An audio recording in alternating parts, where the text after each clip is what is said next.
Taylor Fritz backed to disrupt Carlos Alcaraz and Jannik Sinner after one major change.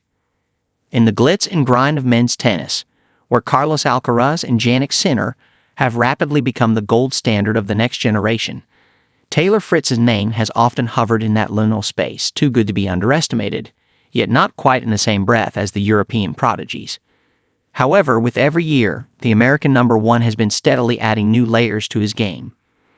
Be it his venomous serves or powerful forehands, Fritz has often been seen utilizing his various weapons to steadily climb up the ladder in the men's singles ranking. Currently ranked fourth in the world, Taylor Fritz has a win-loss record of 49-18 this season, and he has already won 2 titles, Bogus Open, Eastbourne Open in 2025.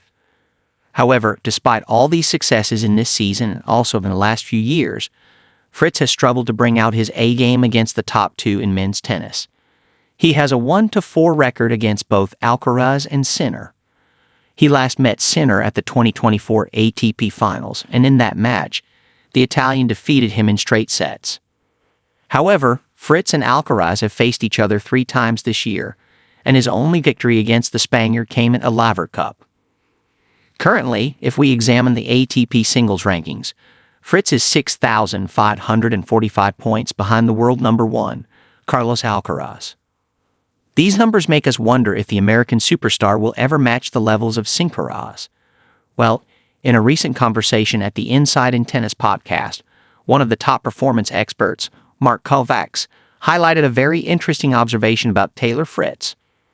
He said, Taylor Fritz is probably the best example of someone who, at 15-16, was not a very good mover.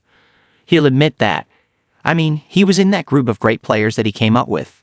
Francis Tiafoe, Rayleigh, Opelka, Tommy, Paul, with Stephen Kozlov. There were a bunch of players. He was the lowest when it comes to those physical speed, agility-type tests, and every year he's made a concerted effort to get better at that aspect of his game, and he's now knocking on the door.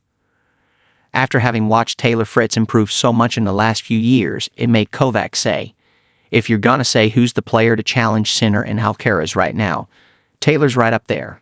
I mean, he's that 3rd or 4th guy that is knocking on the door, and that's a testament to his competitiveness and his desire to be great, which it really is. And his team, he's had a very consistent team for, a number of years now, and they've been working on that consistently, and you see it. I mean, he's performing at a really high level. In 2025, Fritz's movement and stamina caught the eyes of several pundits and peers alike. Gone are the days when long rallies tilted against him. His ability to absorb pace, recover between points, and sustain energy deep into matches has improved dramatically. So, while Alcaraz dazzles with his fearless aggression and Sinner dominates with clinical precision, Fritz is quietly carving out his own identity, measured, methodical, but increasingly menacing.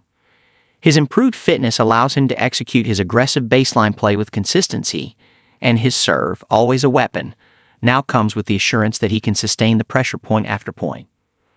The shift also reflects a broader evolution in tennis.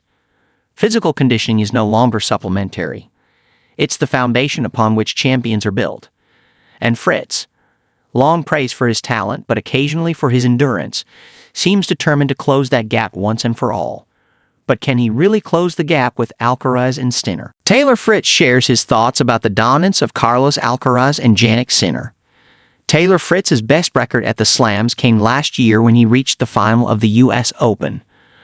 But unfortunately for the American, he was defeated by Jannik Sinner in straight sets. This year, although he made it to this SF of the Wimbledon Championships, his journey fell short at the hands of Carlos Alcaraz.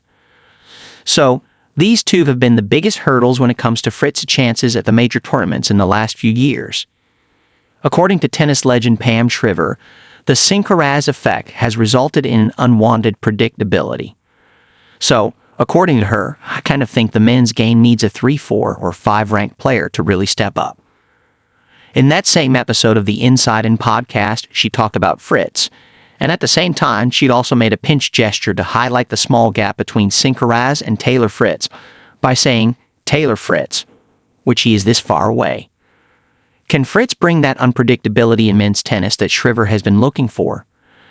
In a previous interview, Taylor Fritz admitted that he can't rely on Alcaraz Sinner's absence to win a Grand Slam, talking about his incredible run at the 2024 U.S. Open, where he defeated the likes of Casper Ruud, Alexander Zverev, and Francis Tiafoe to reach the final. He added, "I beat who I was supposed to beat to make it to the final, and it's becoming more apparent that that's probably not going to happen that often.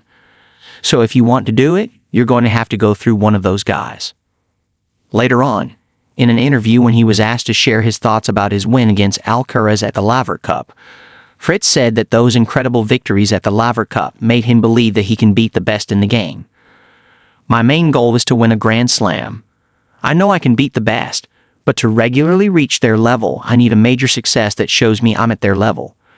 After Djokovic, both Zverev and I are trying to reach the level of Sinner and Alcaraz.